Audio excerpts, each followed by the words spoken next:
마태복음 5장 27절에서 32절 말씀 우리 같이 한 목소리로 읽겠습니다. 시작. 또 간음하지 말라 하였다는 것을 너희가 들었으나 나는 너희에게 이르노니 음욕을 품고 여자를 보는 자마다 마음에 이미 간음하였느니라.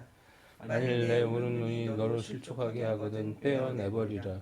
내 백체 중 하나가 없어지고 온 몸이 지옥에 던져지지 않는 것이 유익하며 또한 만일 내 오른손이 너로 실족하게 하거든 찍어내버리라. 내 백체 중 하나가 없어지고 온 몸이 지옥에 던져지지 않는 것이 유익하니라. 또 일러스되 누구든지 편을 버리려거든 이혼 증서를 줄 것이라 했으나 나는 너에게 이르노니 누구든지 음행한 이유 없이 아내를 버리면 이는 그로 간음하게 하며 또 누구든지 버림받은 자에게 장가드는 자도 간음함이니라. 아멘. 이번에는 10계명의 제7계명 간음하지 말라입니다. 말 그대로입니다. 이 말 뜻을 모르는 사람은 어린 아이들 뿐일 것입니다. 그러나 하나님께서 간음하지 말라고 명령하신 배경을 이해해야 합니다. 사람들은 간음하지 말라라는 계명이 결혼 관계 외에 다른 남자, 다른 여자와의 성관계를 의미한다고 생각했고 구체적인 행동을 하지 않으면 된다고 생각했습니다. 아이러니하게도 현재 이스라엘의 근본주의자들이 성적으로도 엄격하다고 생각하실 겁니다. 그러나 그것은 어디까지 결혼한 다른 남자나 여자의 경우고 직업적으로 성을 파는 사람들에게는 해당되지 않는다고 합니다. 그래서 자주 정기적으로 성을 파는 가게에 간다는 것을 전해 들었습니다. 말이 됩니까? 말 안 되죠?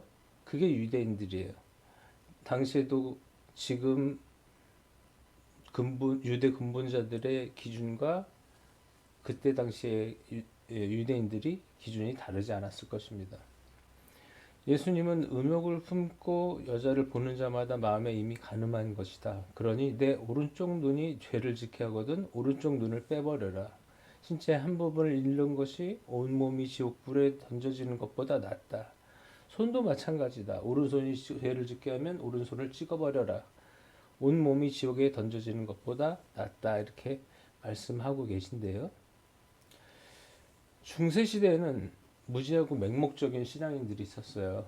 특히 좀 더 하나님의 말씀에 가까이 살고 싶고 그 말씀대로 살고 싶고 깊은 묵상과 기도로 하나님과 더 교제하고 싶은 사람들이 수도원을 만들고 세상과 단절체로 살았습니다. 그런데 그 수도사들 중에 눈 하나가 없는 사람이 많았다는 거예요. 손 하나가 없는 사람도 많았어요. 예수님의 이 말씀을 그대로 순종한 거예요. 그대로 순종하기 위해서 그걸 행했던 그 모습을 상상해 보면 얼마나 끔찍합니까?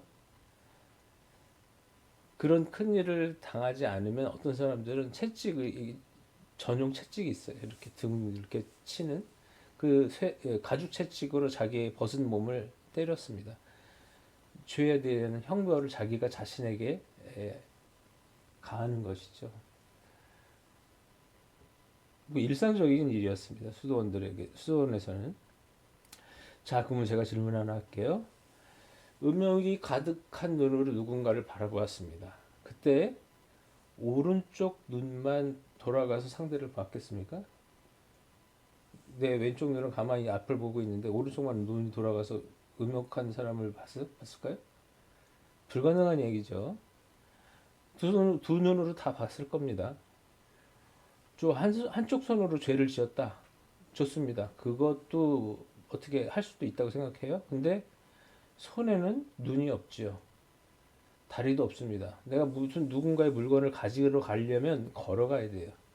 그리고 일단 먼저 봐야 저 물건을 내가 훔쳐야겠다 생각이 들고 발로 해서 가고 오른손으로 들고 가는 거예요. 왜 한쪽 눈만 빼고 한쪽 팔만 찍어야 합니까? 문자적으로 해석한다면 죄를 짓도록 돈 몸의 모든 장기들이 다 같은 책임을 져야죠. 그렇죠? 이 구절은 그런 뜻이 아닙니다. 사자성어 중에 근묵자학이라는 말이 있어요.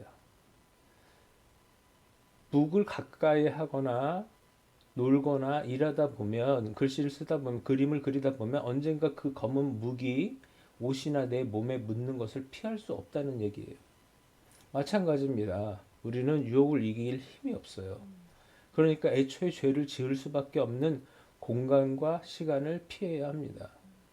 친구들과 혹은 직장 선후배와 술집에 같이 가면서 술을 마시지 않겠다면 그 자체로 거짓말이에요. 우리는 유혹을 이길 힘이 없습니다. 다이어트를 하는 사람들 많죠. 근데 다이어트 하는 사람이 친구들과의 모임을 자기가 평소에 좋아하던 마라탕 집으로 약속 장소를 잡는 거예요. 그럼 그거 다이어트 되겠습니까? 불가능하죠.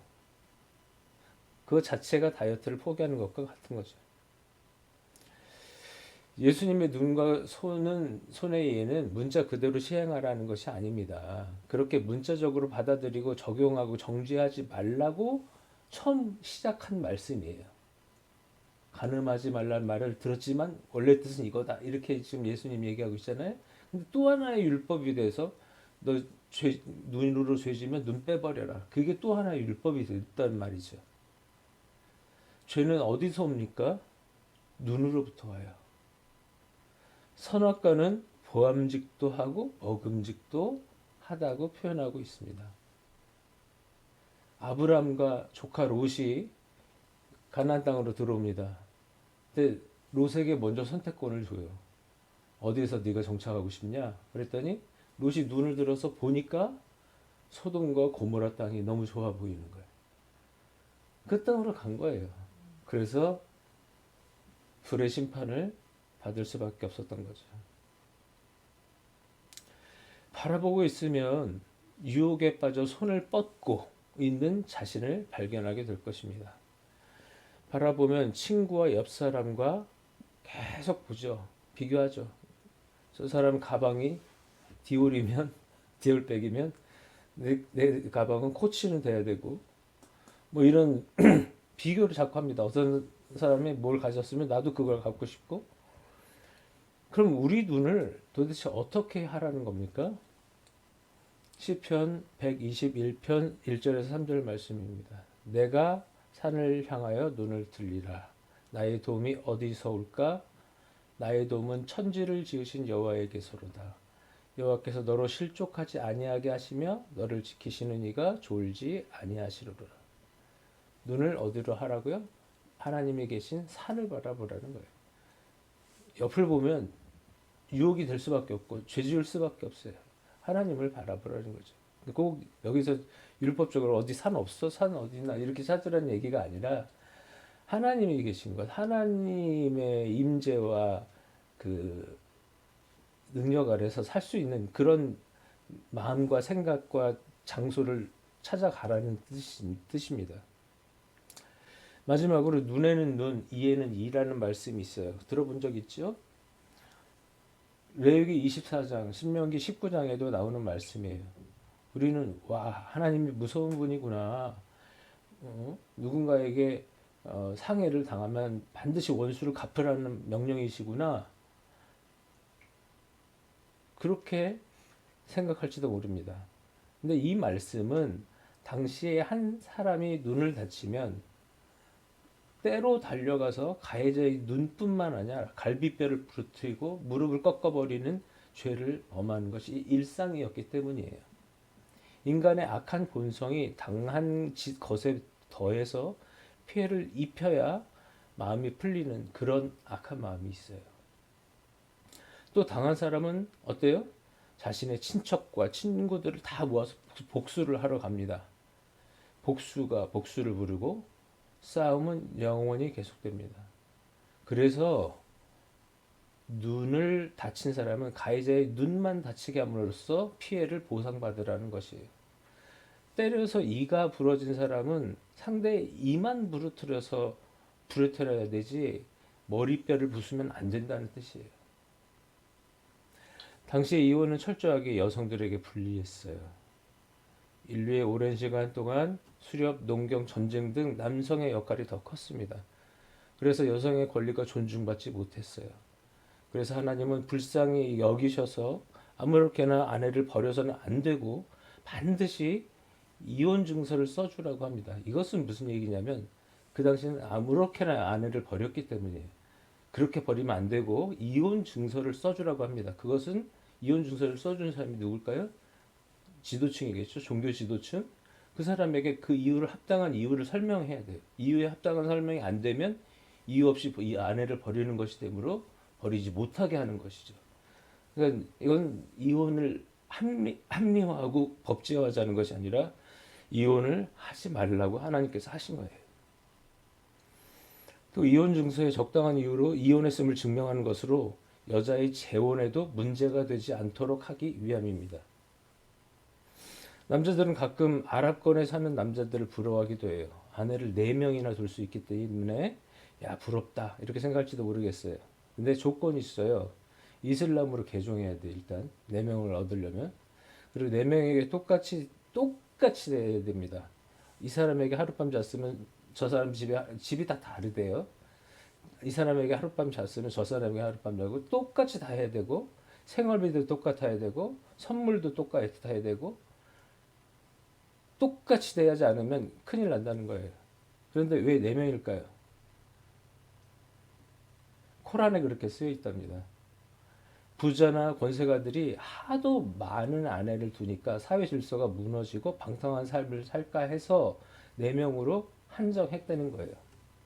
인간은 이토록 죄인입니다. 율법에 조그만 틈만 있으면 비집고 들어가서 죄를 지어도 좋을 합법적인 상황으로 만들어서 죄책감을 갖지 않으려고 해요. 예수님은 간음하지 말라는 하나님의 말씀의 껍데기뿐만 아니라 근본을 깨닫게 하려 하셨습니다. 하나님의 마음을 알려고 노력하면 작구에 매이지 않을 것입니다. 말씀 안에서 그 뜻을 깨달아 진정한 자유를 누리시는 저와 여러분 되길 바랍니다. 기도하겠습니다. 하나님 아버지, 오늘도 하나님의 말씀을 깊이 묵상함으로 인하여 하나님께 좀 더 한 발짝 다가갈 수 있는 저희들 되게 도와주시고 2000년 전에 이스라엘 사람들이 작구에만 매달려서 진정한 하나님을 보지 못하고 하나님을 느끼지 못하고 살아갔던 것처럼 우리도 그렇게 살지 않게 하시고 하나님의 뜻을 항상 묵상하며 행동의 기준을 삼도록 도와주시옵소서. 예수님의 이름으로 기도합니다. 아멘.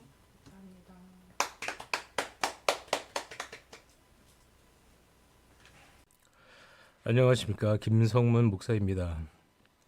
저는 목회자로 또 신학자로 30년을 살았습니다. 많은 성도들을 보았고 불신자들도 만나봤고 또 가난한 성도라고들 하죠. 교회를 다녔으나 이런저런 상처를 안고 교회를 떠나 계신 분들도 많이 만나봤습니다. 가장 가슴 아픈 것은 이단에 빠져 계신 분들입니다. 꼭 필요한 평신도 교육이 있었다면, 바르게 말씀을 대하는 방법을 알려주었더라면 이단들의 그 얄팍한 신학조차도 구분해내지 못하는 일은 없었을 것입니다. 그 죄는 저를 비롯한 목사들의 책임입니다. 그래서 지금이라도 교회 안의 성도들과 교회 밖의 성도들, 그리고 아직 복음을 알지 못한 분들에게 쉬우면서 정확한 성경을 함께 연구해 가면서 성장해 나가길 바랍니다. 맨 앞에 페이지에 제 학력을 넣은 것은 잘난 척 하려는 것이 아니라 건강한 정통 신학을 공부한 사람이라는 것을 말씀드리고 싶어서 써놓은 것입니다. 오해하지 않으셨으면 좋겠습니다. 이 사역을 위해서 기도해 주십시오. 제가 지쳐 넘어지지 않도록, 또 성경을 바르게 보고 바르게 전할 수 있도록, 그래서 성도님들이 이 말씀을 가지고 힘을 얻고 기쁨을 회복할 수 있도록 기도 바랍니다. 또한 재정적 후원도 필요합니다. 유튜브의 특성상 최소의 얼마의 시간과 구독자가 있어야 수익이 발생하는 구조이다 보니 제 컨텐츠 많은 사람들이 보기 어려운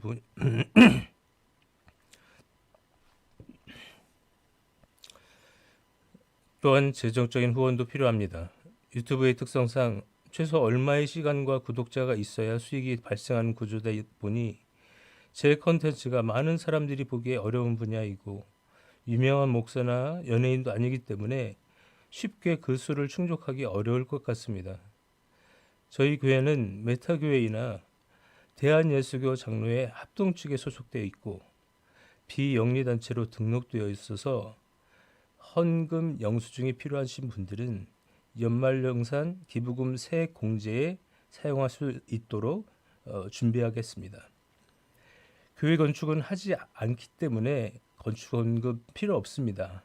하지만 교회가 정해지지 않아서 11조를 낼 것이 마땅치 않다면 저희 교회에 헌금하시기 바랍니다. 정해진 사례와 교회 운영에 필요한 금액을 제외한 헌금 전부를 해외나 국내의 선교 사역을 위해 사용하겠습니다. 지금은 마태복음을 공부하고 있지만 조만간 창세기 연구를 할 계획이며 그 다음에는 바울서신 이런 식으로 계속 진행해 나갈 계획입니다. 후원을 기다리고 있겠습니다. 감사합니다.